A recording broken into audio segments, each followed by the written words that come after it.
Jesús confiesa que nadie llega al Padre sino por Él. Entonces, ¿nos revela a Él quién es el Padre Celestial?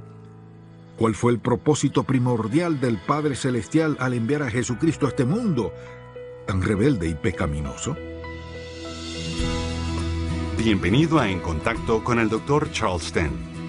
Lo especial de esta temporada no son los regalos, adornos o fiestas, sino que la Navidad ofrece un mensaje de esperanza, de libertad, de alegría. Y ese mensaje fue entregado hace más de 2000 años en forma de un bebé acostado en un pesebre. Escuche ahora la segunda parte del mensaje, El propósito de la venida de Cristo. La Biblia dice que Dios envió a su Hijo unigénito con el propósito de morir por sus pecados y los míos. Pero, ¿es esa la única razón por la que Cristo vino? El título de este mensaje es El propósito de la venida de Cristo, y quisiera que busquemos, por favor, el Sermón del Monte en el capítulo 5 de Mateo. En este capítulo tenemos la primera razón por la que el Señor Jesucristo vino, o el primer propósito que Dios tenía en mente al enviar a su Hijo Jesucristo al mundo. Aquí en el Sermón del Monte, Jesús ha estado hablando acerca de nuestra relación con Él. Luego, al llegar a este asunto de la ley, dice así en el versículo 17. No penséis que he venido para abrogar la ley o los profetas. No he venido para abrogar, sino para cumplir. Así pues, el primer propósito de la venida del Señor Jesucristo era cumplir la ley, lo cual nos lleva al segundo propósito. Y me gustaría que vayamos a Juan capítulo 17. Esta es la oración que Jesús hizo la noche antes de que fuera crucificado, y quisiera que considere un par de versículos en este pasaje. Veamos lo que dice a partir del versículo 5 de este capítulo 17 de Juan. Ahora pues, Padre, glorifícame tú al lado tuyo con aquella gloria que tuve contigo antes que el mundo fuese. He manifestado, dado a conocer tu nombre, es decir, tu verdadera naturaleza, a los hombres que del mundo me diste. Tuyos eran, y me los diste, y han guardado tu palabra. Ahora los versículos 25 y 26 del mismo capítulo. Padre justo, el mundo no te ha conocido, pero yo te he conocido, y éstos han conocido que tú me enviaste. Y les he dado a conocer tu nombre. Y lo daré a conocer aún para que el amor con que me has amado esté en ellos y yo en ellos. El segundo propósito por el cual vino Jesucristo fue dar a conocer al Padre, revelar la verdadera naturaleza de Dios, el Padre, a la humanidad. Y bien, usted dirá, mire, yo creo en Dios y he orado, pero no creo en Jesucristo. Entonces quisiera decirle, amable oyente, que no conoce a Dios, porque Jesús vino para que usted conociera al Dios vivo. Yo creo lo que la Biblia dice acerca de Dios, pero no creo lo que afirma sobre Jesús. Usted no conoce a Dios. Jesús dijo, el que a mí viene no le echo fuera, y nadie viene al Padre sino por mí. O sea, que solo hay un camino al Padre. Pero alguien dirá, eso significa ser muy cerrado de mente. Tiene toda la razón, muy cerrado de mente. Porque Dios es la fuente de vida y dice que solo hay una forma de recibir esa vida y solo una forma de que sus pecados le sean perdonados. Mire la razón por la que muchas veces la gente piensa que eso es ser cerrado de mente se debe a que ellos tienen otro camino y otra forma de obtener el perdón de Dios, lo cual es totalmente vano y sin sentido y una señal de ignorancia y de ceguera. Y es que solo hay una forma de obtener el perdón de mi pecado. ¿Por qué vino Jesús? El primer propósito era cumplir la ley, cancelar la deuda de nuestro pecado, porque la única manera de ser perdonado es mediante la sangre derramada del Señor Jesucristo. Como segundo propósito, tenemos que Jesucristo vino a dar a conocer al Padre, ya que sin conocer a Cristo no se puede conocer a Dios. Ahora, el tercer propósito de la venida de Jesús era dar testimonio de la verdad. Vayamos por favor al capítulo 18 de Juan, donde hallamos a Jesús delante de Pilato, quien le hace algunas preguntas. Y vea qué interesante lo que el Señor Jesucristo le responde en el versículo 37 tocante al asunto de ser rey.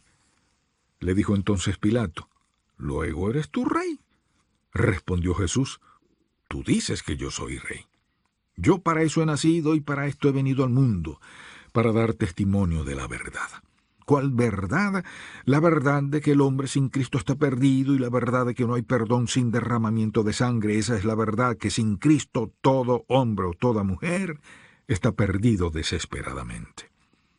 Busque ahora un momento, por favor, Juan capítulo 8. Si lo recuerda, en este capítulo Jesús está explicando quién es Él y también defendiéndose.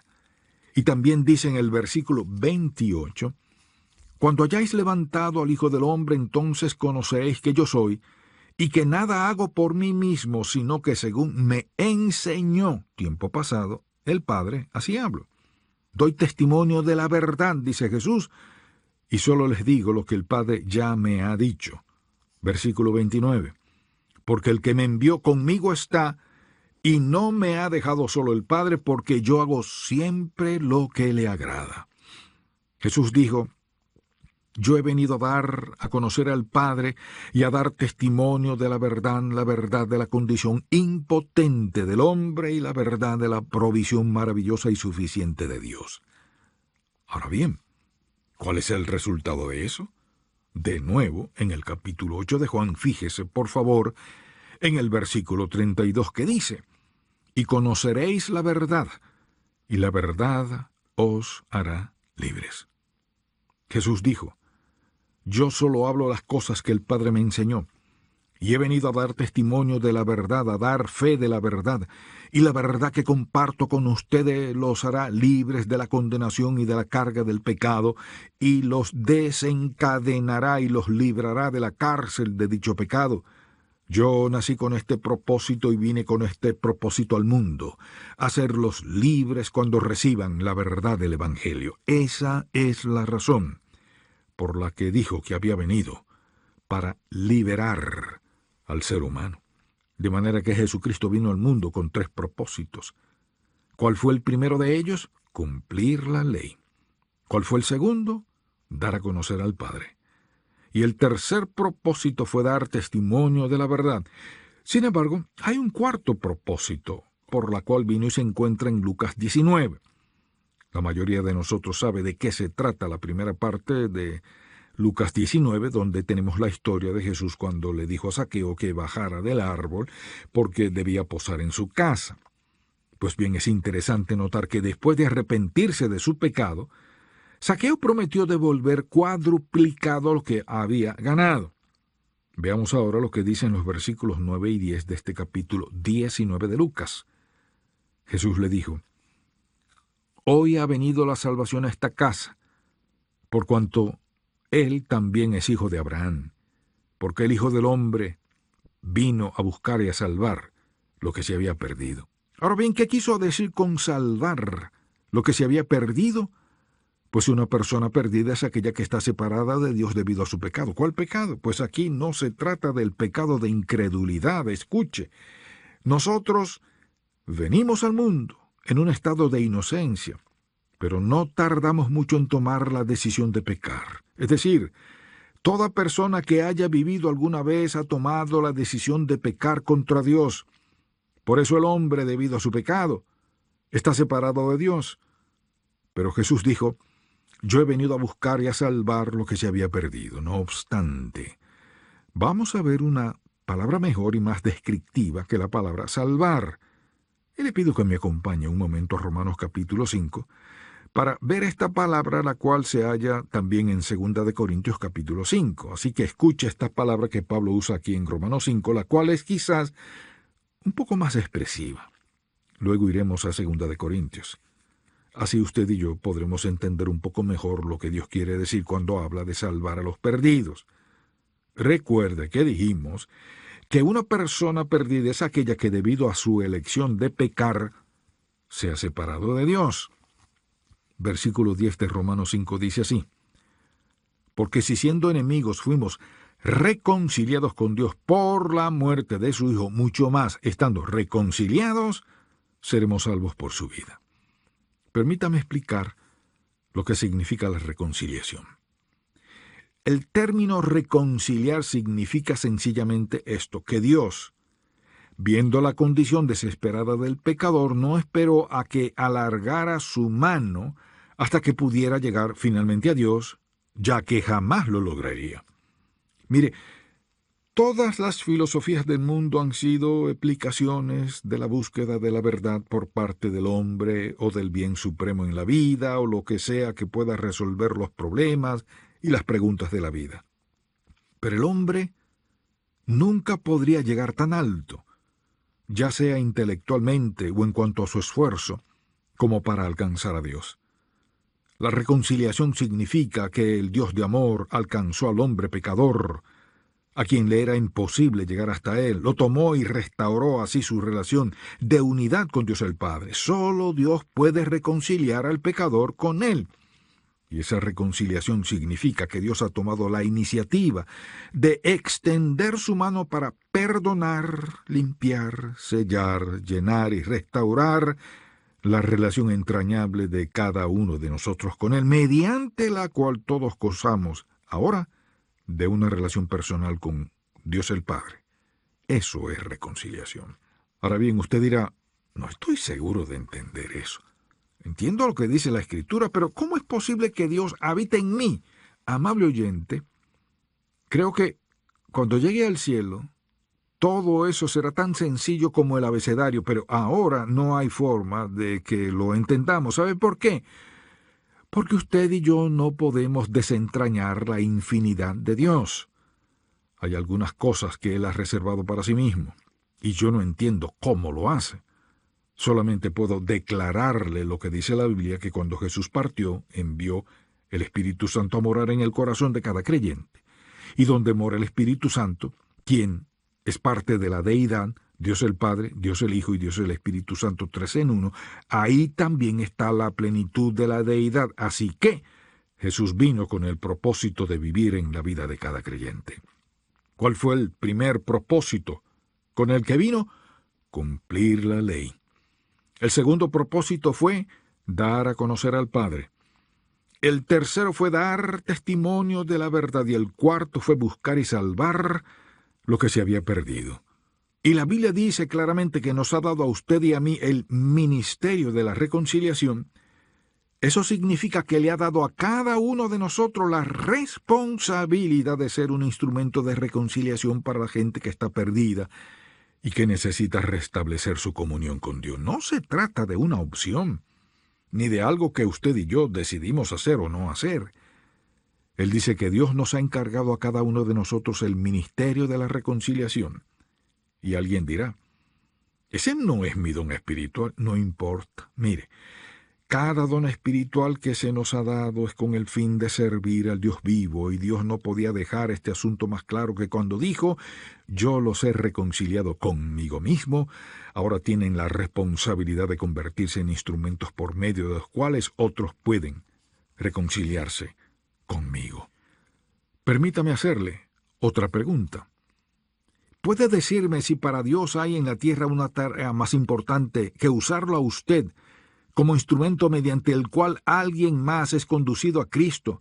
Sus pecados le son perdonados, su nombre es escrito en el libro de la vida del Cordero y su vida sellada por el Espíritu Santo de la promesa hasta el día de la redención, convirtiéndose así en hijo e en hija eterno de Dios vivo. ¿Entiende lo que ocurre cuando usted hace eso? Escuche, Dios lo usa ¿para qué? Para efectuar un cambio eterno en la vida de alguien. Permítame hacerle una pregunta más.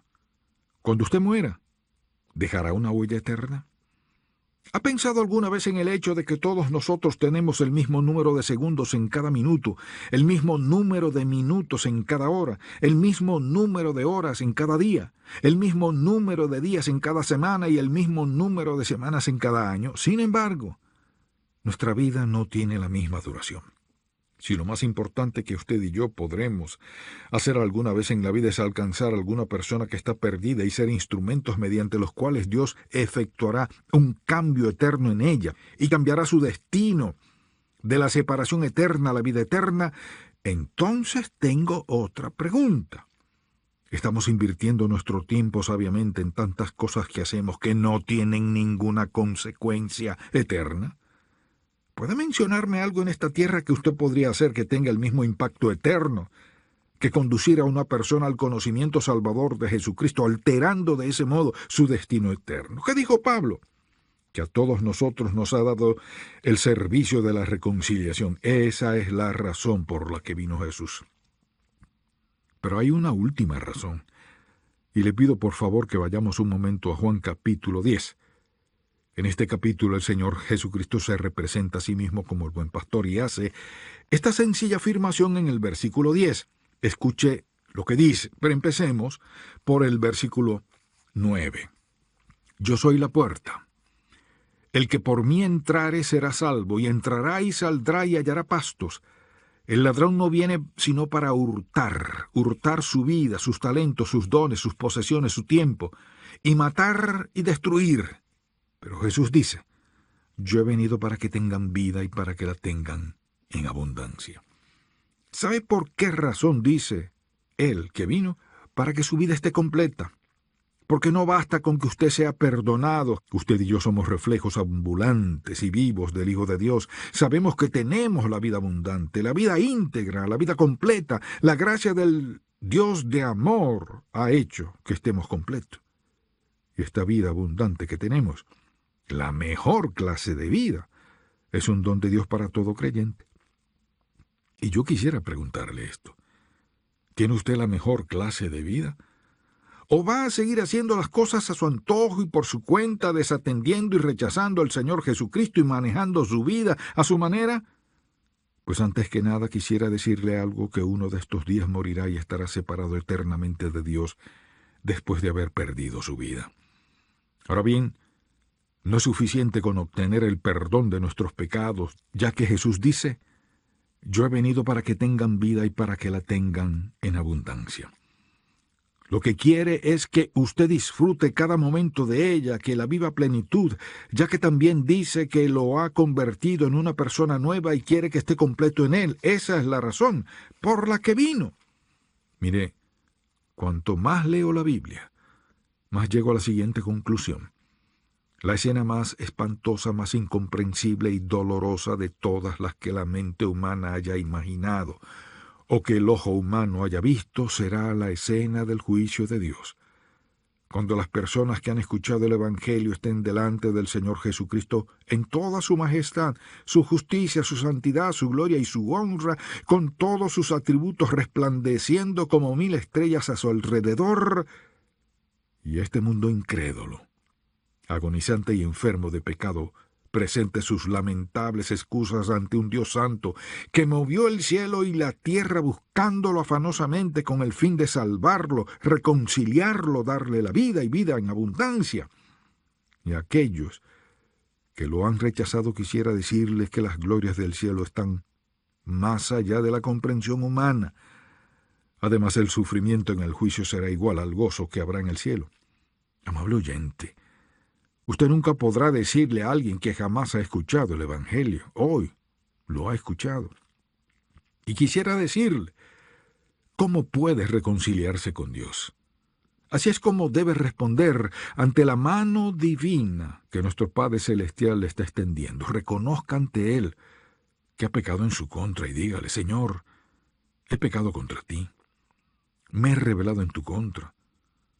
He querido seguir mi propio camino. Pero te confieso mis pecados y me arrepiento de ellos, Padre. Ahora mismo cambio mi actitud y deseo que estés en mi vida. También acepto en este momento la muerte de tu Hijo como pago absoluto de mi pecado y recibo al Señor Jesucristo como mi Salvador personal, entregándole mi vida aquí y ahora. En el momento que manifiesta su fe en Él, mire lo que pasa. Sus pecados le son perdonados y usted es llevado al seno maravilloso y precioso del Padre Celestial. Y ahora se ha convertido en hijo del Dios vivo. Jesús dijo que había venido a buscar y a salvar lo que se había perdido y también a darle la clase de vida que su corazón anhela. Nadie sabe como Dios la clase de vida que usted necesita. Por eso ha preparado la vida abundante para llenar, satisfacer y completar la vida de cada ser humano en esta tierra, y por eso se le ofrece a usted el Evangelio. Ahora bien, usted debe tomar una decisión. Puede aceptar a Cristo como su Salvador y convertirse para siempre en hijo de Dios, o puede rechazar el Evangelio y quedar separado del Señor para siempre.